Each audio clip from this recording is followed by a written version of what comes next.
masaya dahil nandito ka?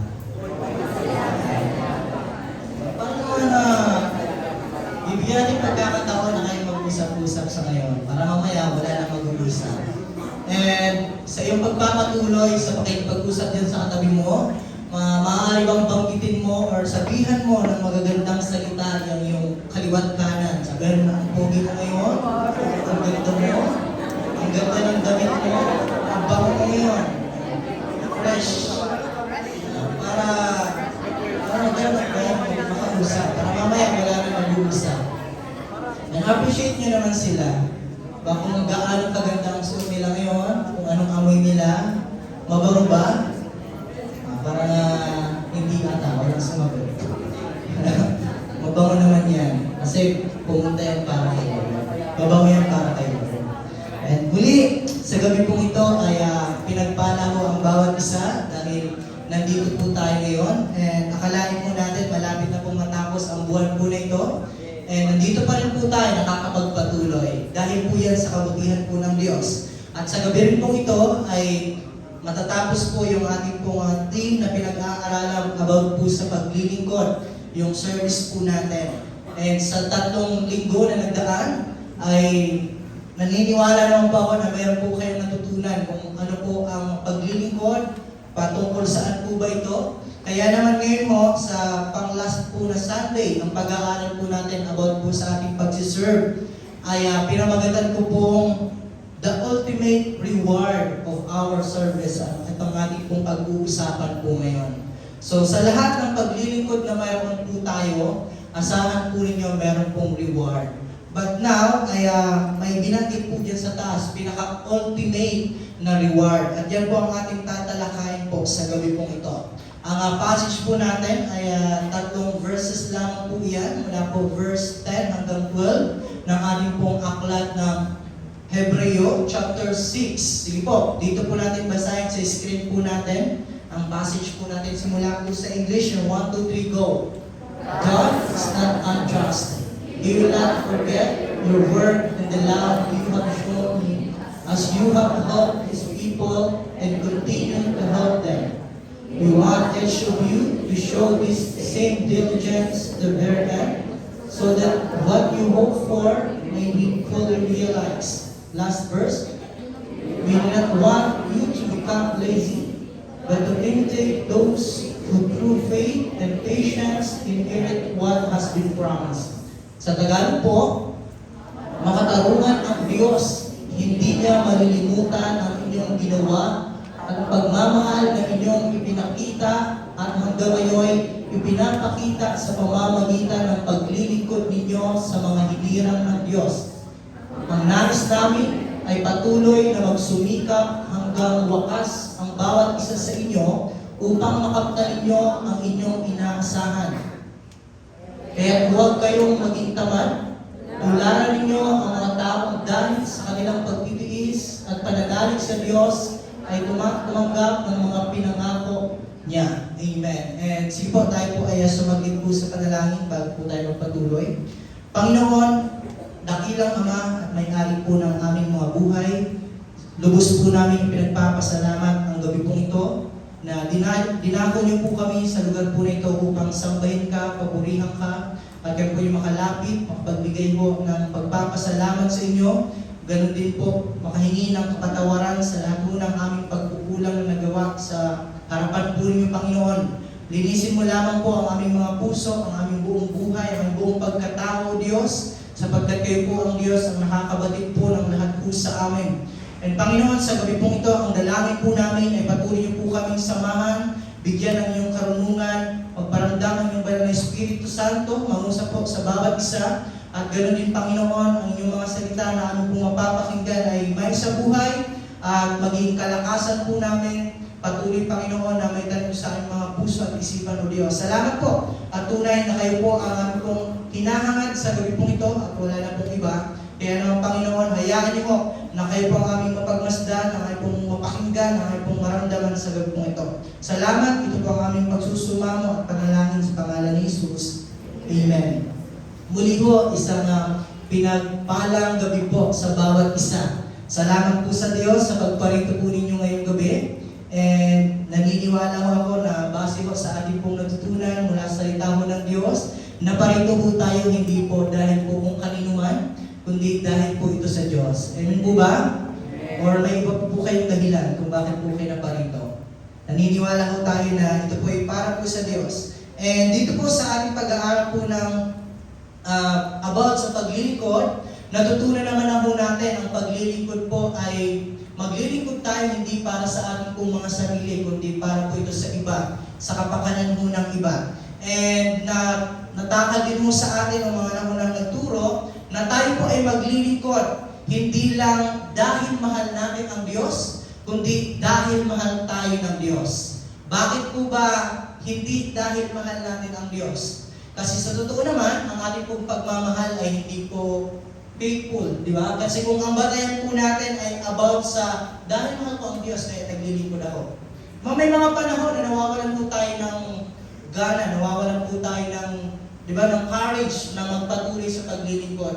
Pero ngayon, natutunan po natin na kung bakit tayo naglilingkod dahil mahal tayo ng Diyos. Kasi ang pagmamahal ng Diyos, kahit anong panahon, kahit anong sitwasyon, kahit anong pagdaanan natin, hindi nagbabago yon. Iba ang ating pagmamahal. Kasi minsan ay nawawala po yon kung tayo may mga pinagdadaanan.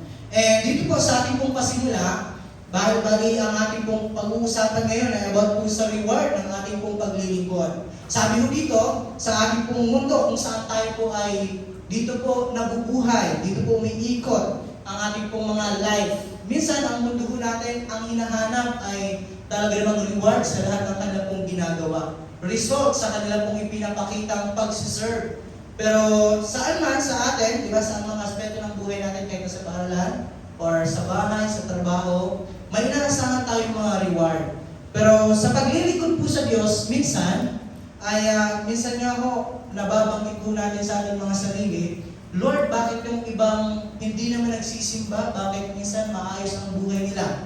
Bakit maayos yung financial na status nila? Pero kami na naglilingkod, kami nagpapakahirap sa iyo, sa gawain mo, pero bakit parang kami tuloy yung nagkukulang? Nagkakaroon man, pero pinagtatrabahuan pa namin ng malala, pinagpapawisan pa kami. Pero yung iba, bakit parang basic lang sa kanila na maging maayos ang buhay kahit di naman sila nagsisimba?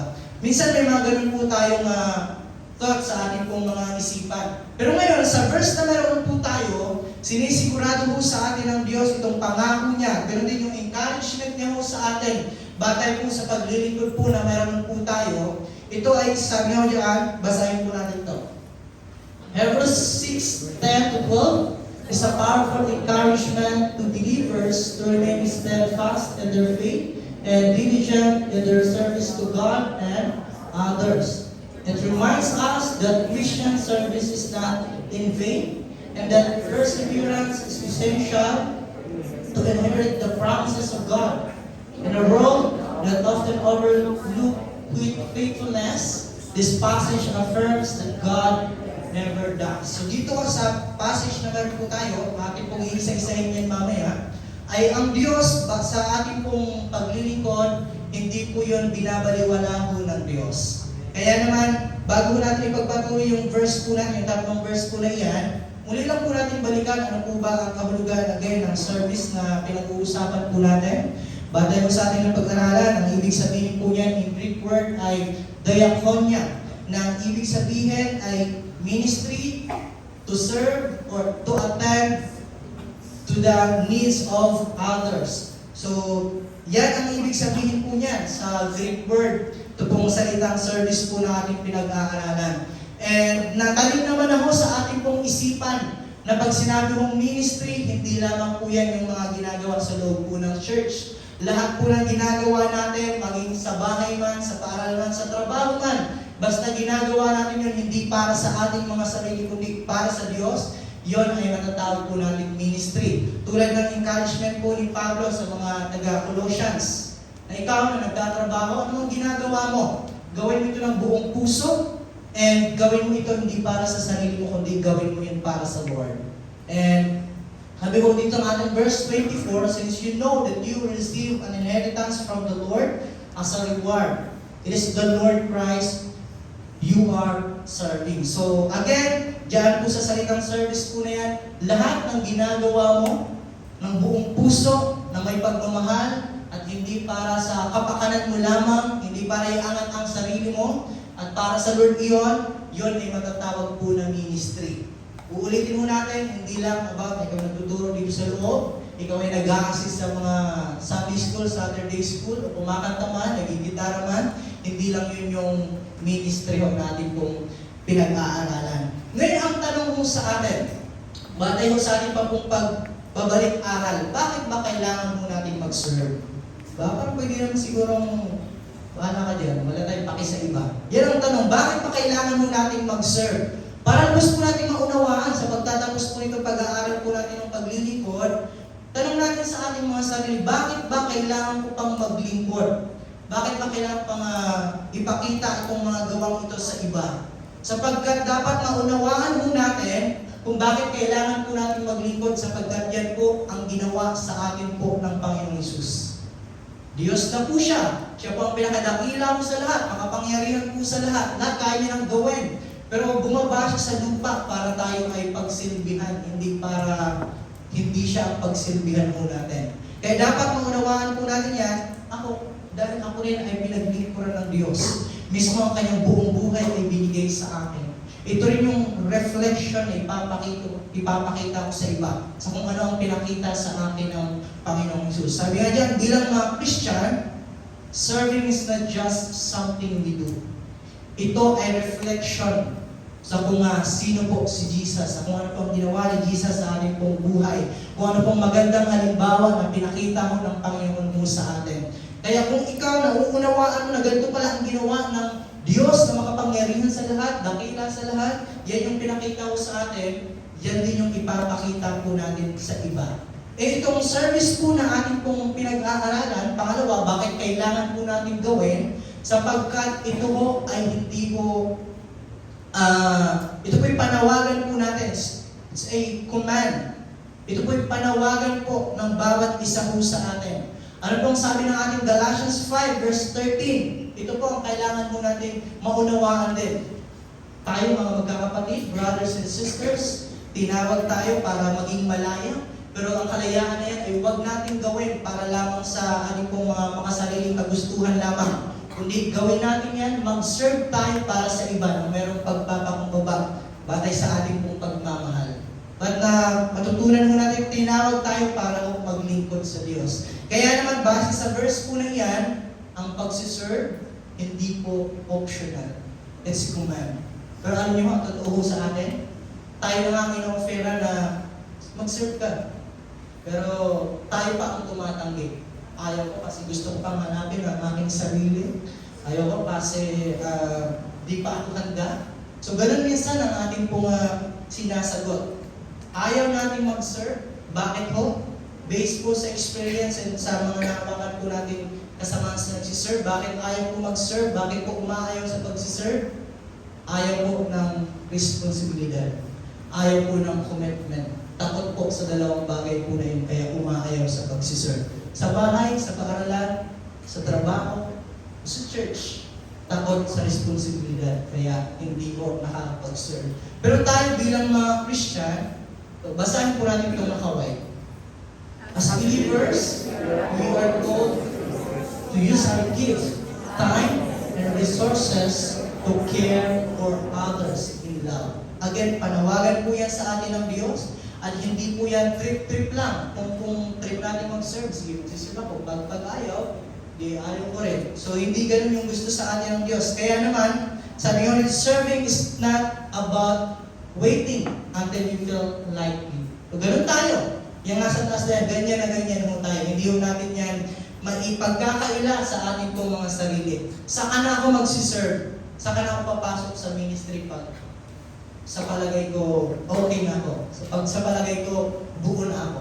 Pero makikita natin sa verse po na yan, kung salitang love, ang pagsiserve, sabi siya, ito'y patungkol po sa pagsunod at sa ating pong pagmamahal. And pangatlo, bakit kailangan mo natin mag-serve? Una, dahil yun yung pinakita sa atin ng Panginoon. Pangalawa, dahil yun yung panawagan sa atin. At pangatlo, kasama sa panawagan po natin, yung para mapalakas po natin ang bawat isa. yung body of Christ, at tayo po yan. Babalikan po natin ang unang Pedro chapter 4 verse 10.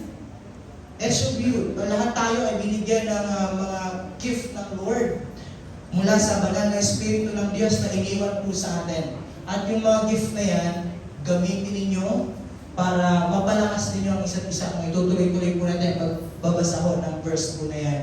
Kaya yan ang panawagan mo sa atin, kaya kailangan po natin mag-serve. And sa atin pong, bago natin pasukin ang ating pong point number 1, bawat isa po sa atin, alaman po natin sa ngayon o hindi, pero naniniwala po tayo na si Lord ay meron pong gift na binigay po sa atin. Marahil hindi pa po natin na-discover kung anong gift po iyon. Pero mahalagang ma-discover po natin kung ano po ang gift na binigay sa atin ni Lord para swak or sakto ang ating pong paglilingkod sa kung saan ang ginagalawan po natin paglilingkod. When God designs us to work together in unity, serving one another so the church can grow strong and healthy. So bilang ayang panambahan, panawagan sa atin ng Diyos na maglingkod tayo sa isa't isa para sa gayon ay mapapalakas natin at mas mapatatag pa ang relasyon natin sa Lord at ang ating pagsasamahan. Ngayon, sa lahat ng ating paglilingkod na yan, again, saan ka man kumikilos, saan ka man gumagalaw, basta buong puso at para kay Lord, hindi lamang para sa kapakanan ng iyong pong sarili, para maitaas ang sarili mo, lahat ng ginagawa mo, ito ang encouragement po sa atin ng Lord sa gabi pong ito. Nakikita yan ng Diyos. And lahat po ng galaw po natin ay na-appreciate po yan ng Diyos. Mula sa ating pong verse 10 mismo, anong sinabi mo sa atin ng Lord? Ito po ay reward na sa atin. Bagamat hindi tayo mapansin po ng iba, bagamat hindi tayo ma-appreciate po ng iba, pero si Lord, sabi diyan, makatarungan ang Diyos na meron po tayo. Hindi niya makakalimutan kung ano man po ang ginawa mo natin na may love and kung ano po yung pinakita natin sa paglilingkod natin sa mga tao niya. So, ibig sabihin, sa iba.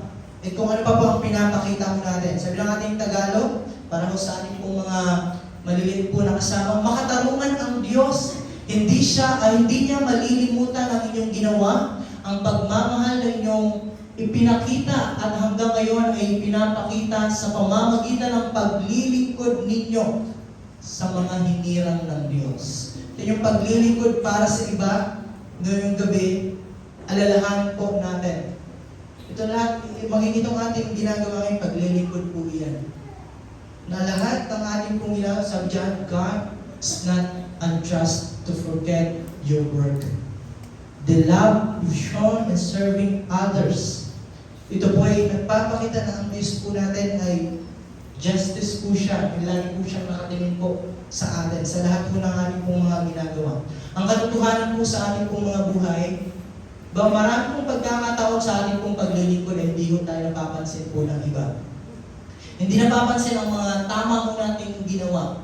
At madalas pa ang napapansin mo sa atin ay yung mali nating ginawa. Sa bahay mismo, hindi natin may pagkakaila, gumawa ka ng siyam na gawaing bahay sa loob ng inyong pong mga tahanan. Pero nung nakita ka ng mama mo na nakahiga, nagsiselfone ka lang, yun yung napansin nila, pero hindi nila napansin yung siyam mong ginawa doon sa loob ng tahanan. Naghugas ka ng plato, naglimpit ka ng higangan, nagwalis ka, nag-igib ka, hindi nila nakita yan. Pero nung nakita ka, nagsiselfone ka lang doon sa gilid, nag-roblox ka doon, yun yung napansin nila. At ang dami nang sinabi sa'yo. Yun na ang lahat na ng pagkatao mo ay sinasimba-simba ka pa, tapos ganyan lang naman ginagawa mo sa bahay. Kasi ganun mo kadalasan ang tao, ang nakikita ay ang mali.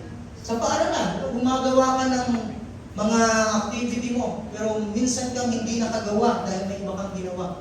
Pero anong napansin? Ano ang mas nabiin? Yung hindi mo paggawa sa isang bagay na pinapagawa sa iyo. Mismo sa church po natin, di ba? Experience din po natin. Kadalasan, ang napapansin mo sa atin ay yung mga bagay na sablay mo tayo. Pero ang mga bagay na ginawa po natin, ang pagsiserve po natin, hindi po yun, minsan hindi yun yung nakikita. Kaya naman sa atin, asahan natin sa ating pong paglilingkod, may pagkakataon po talagang hindi ko tayo mapapansin po ng iba. Pero ngayon, i-encourage po tayo kahit yun yung pagdalo mo, na wala mang nagsundo sa'yo, kahit wala mang pumilit sa'yo, pumunta ka lang dito, kahit wala kang kasama, pansin niya ng Diyos. Ba? Pansin at kita ng Diyos yan sa bawat isa po sa atin.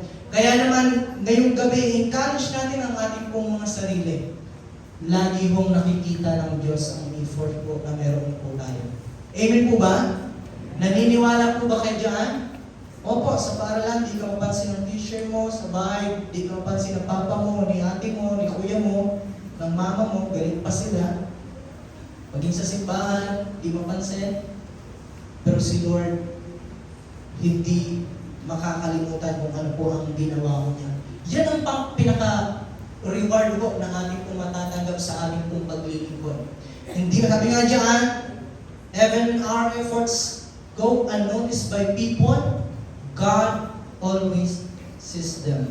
Nakikita ng Diyos po yun.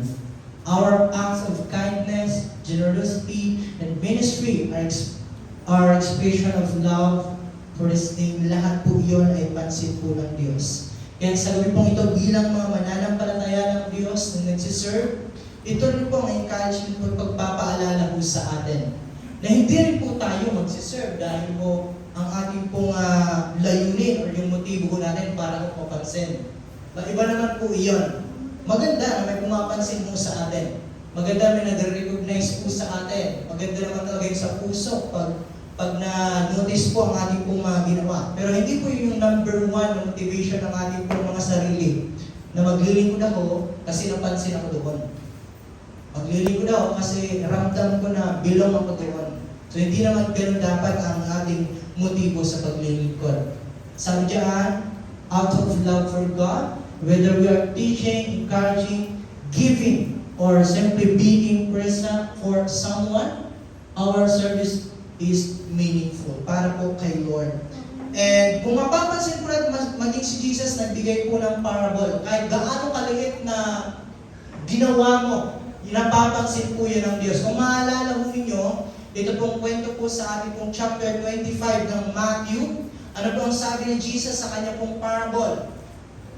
Kung ikaw man ay nagbigay ng tubig, or nagbigay ng pagkain, nagbigay ng damit, dumalaw doon sa mga nakakulong, lahat ng iyan ay pansin po ng Diyos. Pagbigay lang ng isang basong tubig, appreciate po iyan ni Lord. Kaya sabi ko dito sa verse 40 po natin, kung yan yung ginawa ko natin, tandaan ninyo, nang gawin niyo ito sa pinakamahamak sa mga kapatid kong ito, sa akin ninyo ito ginagawa. Ba ang pagbigay mo lang ng isang basong tubig doon sa kapatid mo, sa ka-ministry mo, sa mama mo, paghahanda mo pa lang doon ng pagkain sa tahanan po ninyo, lahat ng yun ay pansin ng Diyos sapagkat sabi niya, sa akin iyong ginagawa. Pagbigay mo ng piso doon sa batang nangihingi sa'yo, si Lord ang ginawa mo noon. Kaya yung verse po na yan, ano pong pinapakita mo sa atin, at ano pong pinapaalala mo sa atin, that our service po ay ultimately service po natin with kay Lord. Gagawin natin na maglilingkod tayo sa bahay, maghuhugas tayo ng plato sa bahay. Yan ay para kay Lord. Sabi ng ating verse, mag-a-assist ka ng iyong mga Saturday class or values class o anong class na iyan. Yun ay para po kay Lord. Kaya dito ho, sa ating pong pagpapatuloy, God sees the things that others may not. Hindi ka mapansin ng iba. Hindi ka man mapansin ng mga kasamahan mo natin. Kaya nga ako kanina ay sabi sa inyo, i-appreciate ninyo ang inyong pong mga katabi. Papansin niyo naman sila kung gaano kaganda ang suot nila ngayon, kung gaano ba kabango ang binuhos nilang pabango ngayon, kung paano ba sila naligo ng isang oras ngayon. Kaya pinapansin natin yan. Pero alam nyo, hindi pa napansin yan ng ibang tao. Kung anumang effort na meron ka, sacrifices na meron ka, kung pagpapatuloy mo, pansin po yan ng Diyos. Yan po ang katotohanan. Malilimutan ng tao kung anong ginawa mo, kung anong paglilingkod ang pinakita mo sa kanila. Pero hindi yun makakalimutan ng Lord. Amen po ba? Hindi kami nakita ng leaders, ng church, ng papa mo, ng mama mo, ng teacher mo. Di ba nakita? Ba? At ang nakita nila, mali mo lang. Pero hindi yung ganun si Lord. Mas nakita ni Lord kung ano mo ang iyong pong paglilingkod. Kaya anong encouragement po sa atin sa mga naglilingkod? Sa bawat isa po sa atin? Kasi araw-araw na mo, may ginagawa tayo sa tahanan, sa trabaho. Bakit wala na tayo dito sa church araw-araw? Pero anong sabi po sa atin? Therefore, my dear brothers and sisters, stand firm. Let nothing move you. Always give yourselves fully to the work of the Lord, because you know that your labor is in the Lord is not in vain. So marahil ang ilan sa inyo ay yan yung life verse na paglilingkod. Ba? Na ang paglilingkod ho natin ay hindi po makakalimutan ng Diyos. Yung mga pagpapagal ho natin ay hindi masasayang, sabi diyan. Sapagkat lagi ang pansin po ng Diyos. Kaya sa ating pong pagpapatuloy, ano pong pinapagawa sa ating ng Lord? Kahit minsan man sa ating paglilingkod, hindi tayo mapansin. Kahit sa ating paglilingkod, minsan nahihirapan na mo tayo. Minsan may pasuko na mo tayo. Pero ngayong gabi, ini-encourage po tayo ng Diyos na huwag tayong mapagod sa paggawa ko ng mabuti. Sapagkat, sabi niya, pagdating ng takdang panahon, tayo ay aanin kung hindi tayo susuko. Ngayon, tanongin mo ng katabi mo, pasuko ka na ba? Sa bahay, sa paaralan, sa ministry. Kapatid, pasuko ka na ba? Dahil bigat-bigat ang pinagdadaanan mo, hindi ka na-appreciate, napapagalitan ka pa. Pero yan, sinasabi siya ng Diyos, kung susuko ka, wala kang matatanggap na rewards sa Kanya. Diyan, aanin tayo kung hindi tayo susuko sa paglilingkod. Again, sa bahay man, sa trabaho man, sa paaralan man, saan man. Diyan makakatanggap mo yung mga taong hindi susuko, yung hindi aayaw. Kaya kung paayaw ka na, nararamdaman mo, na paayaw ka na, paalis ka na, pagpabagsak ka na, wala ka nang gana gumawa ng mga bagay-bagay, sabi sa atin, huwag kang mapagod. Sapagkat ang reward mo ay ibibigay ng Diyos sa takdang panahon. Wala man ngayon ang nararamdaman mo, lungkot, stress, di ba? Wala nang gana,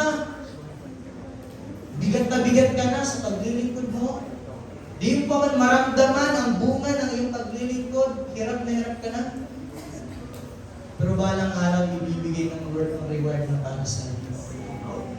Amen po ba? Amen. Naniniwala po ba tayo dyan? Amen. Ngayon, ang reward na binabagay sa atin ni Lord ngayon, huwag lang natin ikulong ang ating pong mga isipan na ang reward ni Lord ay patungkol lang sa mga material po na bagay. Marahil wala man tayong material na bagay ngayon sa paglilingkod natin at nakikita natin, bakit parang madamis ng material na bagay? Pero asahan po ninyo ang reward na ibibigay sa atin ng Lord ay sigurado. Wala man sa ngayon, hindi pa man sa ngayon, marahil hindi mo lang pansin na binigay na pala sa iyo ni Lord ang reward na yun. Bakit hindi mo lang pansin? Kasi nakatuon ka lang sa material na bagay. Sa pera, pagkain. Pero alam niyo, ang reward ay hindi lang patungkol sa mga bagay na yan. Marahil hindi mo pansin habang ikaw ay naglilingkod, kahit gulong-gulo na ang mga kabataang ina-assist mo, kahit ang mga kabataang ina-assist mo ay matitigas ang ulo. Pero akalain mo, nakakapagpatuloy ka pa rin sa paglilingkod kasi si Lord ang source ng peace mo sa iyong puso. Kahit sa paglilingkod mo, gulong-gulo ka na sa trabaho, sa bahay, sa pag-aaral. Pero hindi mo lang pala pansin na ang reward mo, binigyan ka ng Lord ng kapayapaan, ng joy, ng spiritual growth, ng open doors or divine favor. Bakit natin nasasabi, Lord, bakit parang walang reward? Kasi alam niyo kung anong inaasahan nating reward? Hanggang sa pera lang. Nawawala. Nauubos. Pero yung kapayapaan na yan, and dahil sa matitigas na mga hawak mo, sa mahugulong hawak mo, sa pagsiserve kahit sa bahay, lagi nag-away papa mo at mama mo, pero natutunan mo na nirewardan ka ni Lord na umaangat pala ang pananampalataya mo. Kasi patuloy mong ipapakita yung pagmamahal. Na patuloy mo na ipapakita yung pag-uunawa mo pa. Mas lalo ka pang nagpipray dahil yun sa mga magulang mong laging nag-aaway. Pero hindi lang natin pansin yun. Marahil binigay na talaga sa atin ng Lord, hindi lang natin na-appreciate. Ito may mga tao mo kung nilagay ko dito. Maraming tao sa Biblia ko natin na hindi lang reward materially ang meron po sila. Sa paglilingkod po nila, si Hannah kahit gulong-gulo na mo siya at laging may takong di na daw siya na wala kang anak. Pero nakita ho natin sa pananalangin po na Hannah, rewarded po siya ng peace and joy. E dumating ang panahon din, alam ko na dumating din naman ang panahon na ang kanya pong mismong specific na hinihingi sa Lord na reward na magkaroon ng anak. Sa oras po ng Panginoon ay binigay niya po. Marahil ang specific na reward din na hinihingi mo ngayon ay wala pa, pero asahan mo darating yan tulad ng ginawa ng Diyos kay Hannah.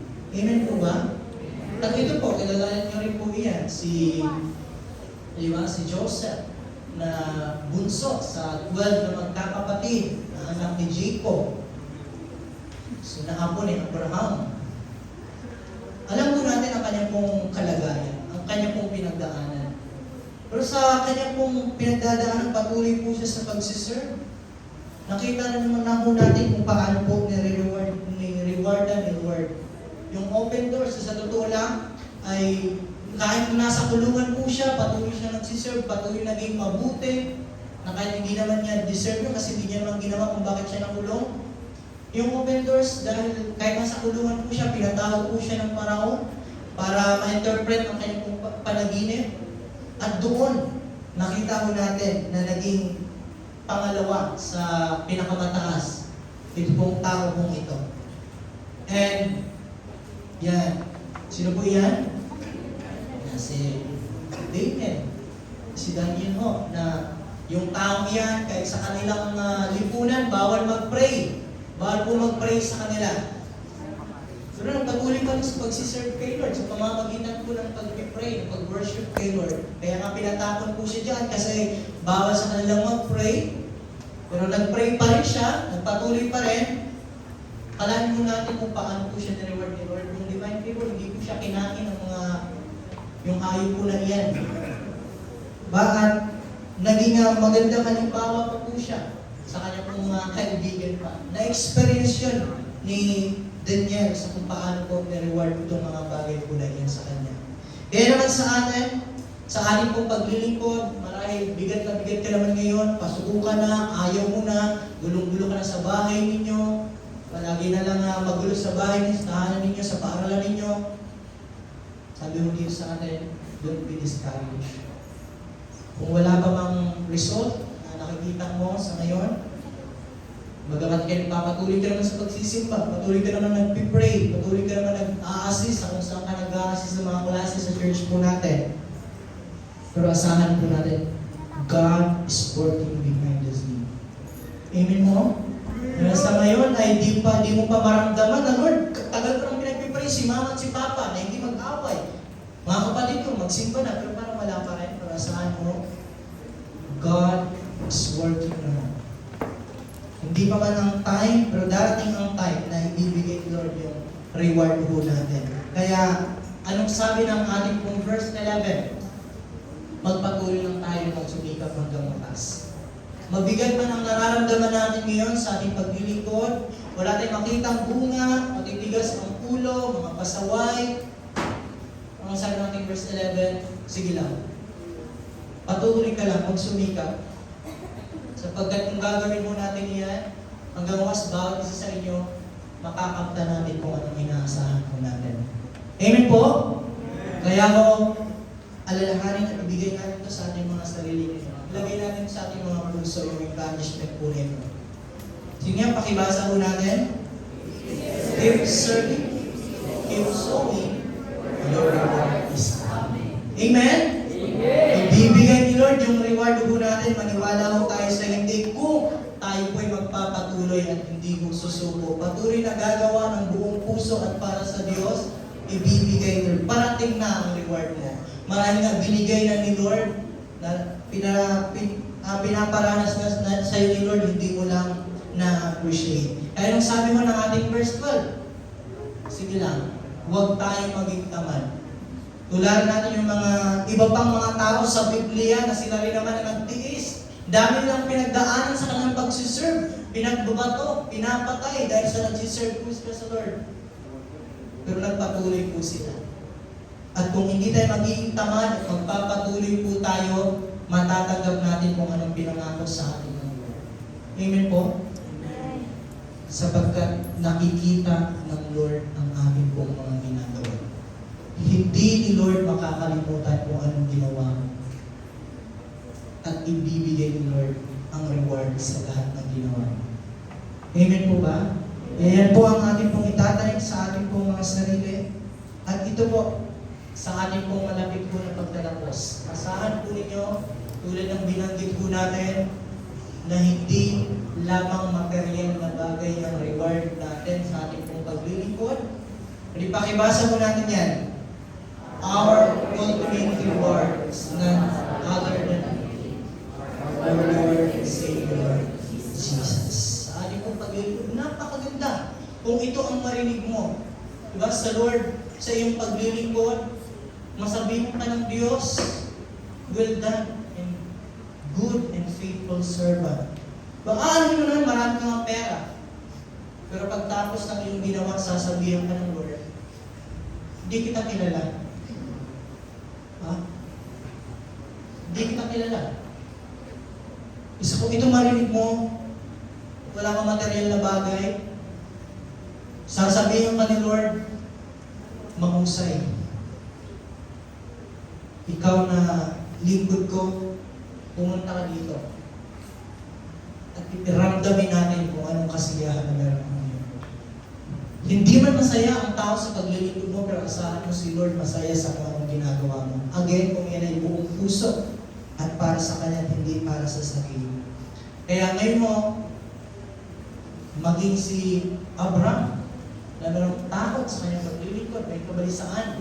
Tulad na kung anumang nararamdaman natin yung sa aming paglilingkod. Anong sabi ni Lord sa kanya?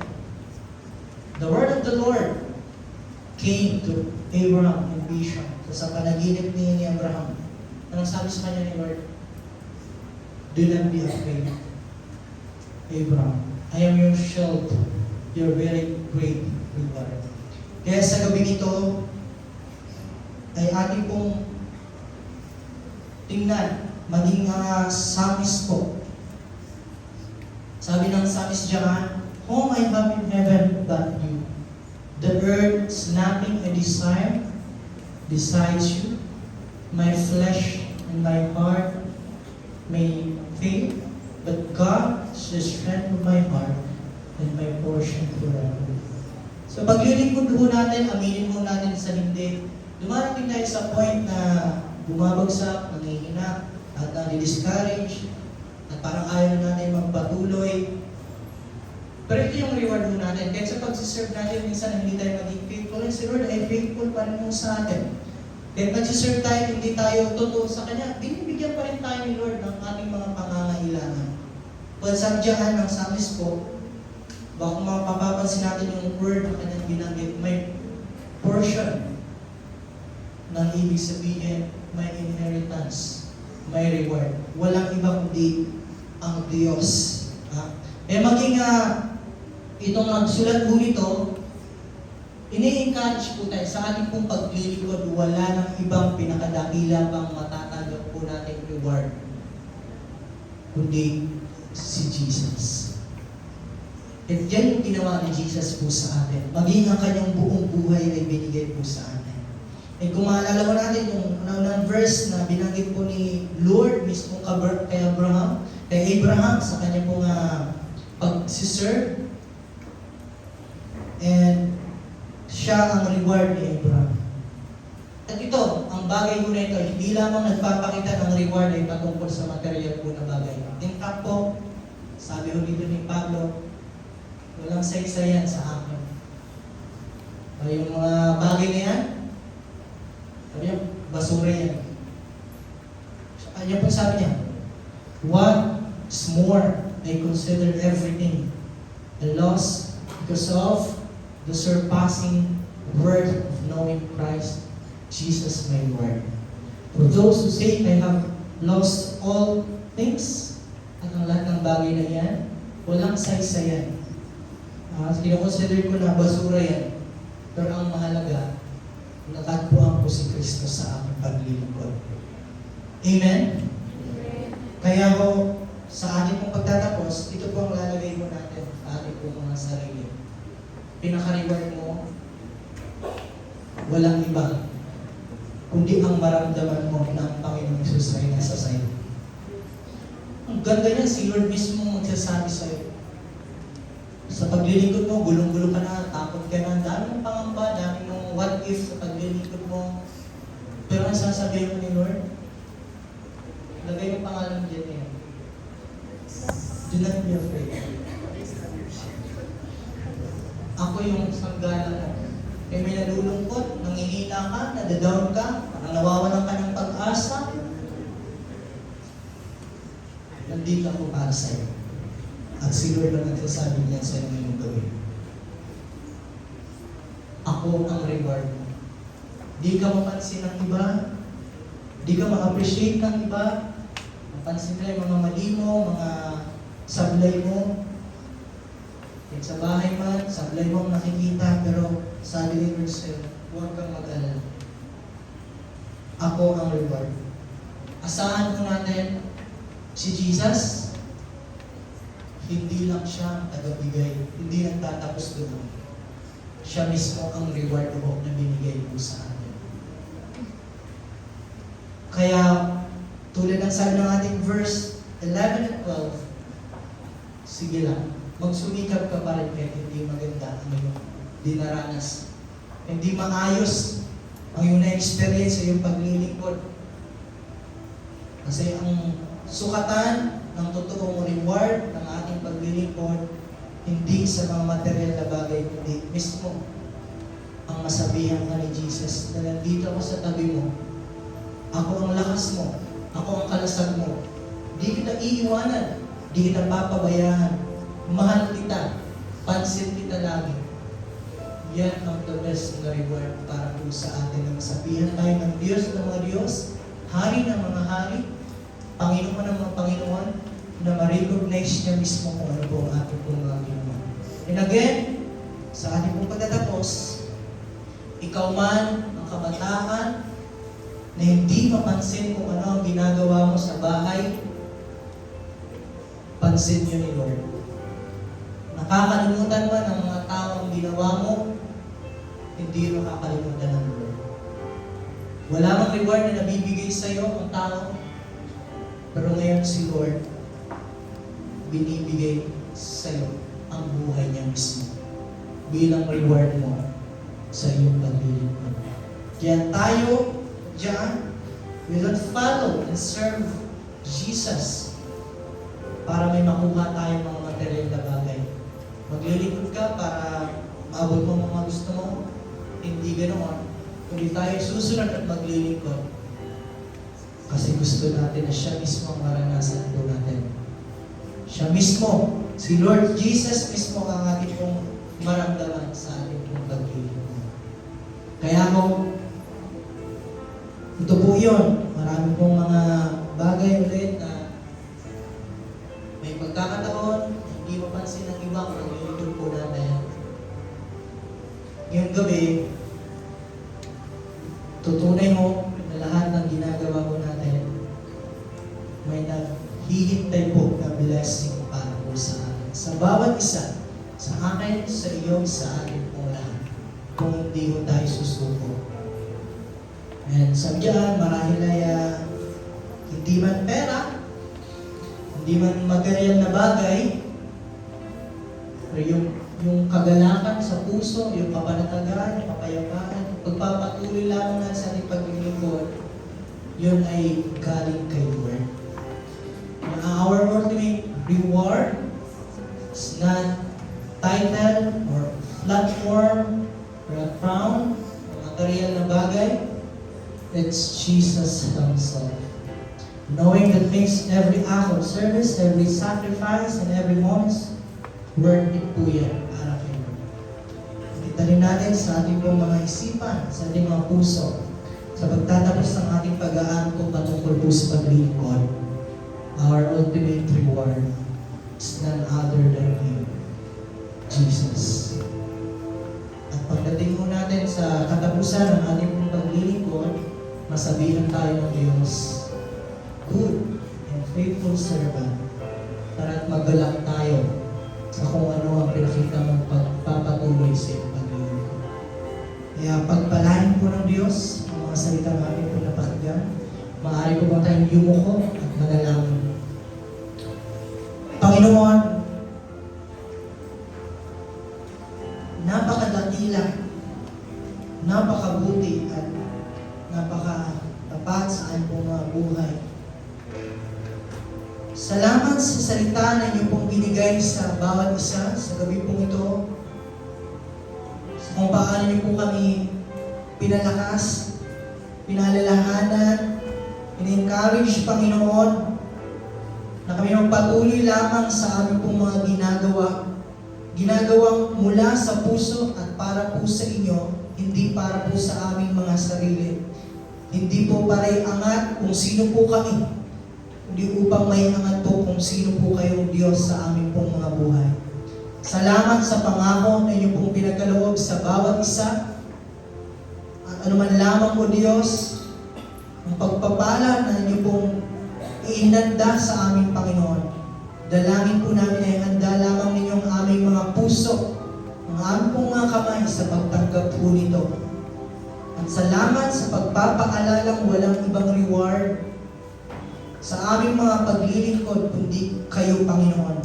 Sapagkat kayo ang Panginoong mismo nagbigay ng buong buhay para po sa amin. Salamat sa buhay mo, salamat sa paglilingkod mo para po sa aming Diyos.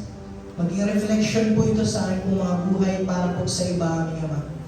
Sa gabi pong ito, taglayin mo namin o Diyos ang kapayapaan ng aming mga puso. Huwag nawa mawala, maagaw sa amin ang iyong pong mga salita. Ikaw ang Diyos, ang patuloy na magpabunga mo nito, Panginoon, sa amin. Salamat sa iyong pong kapurihan. Ito pong aming dalangin sa pangalan ni Jesus.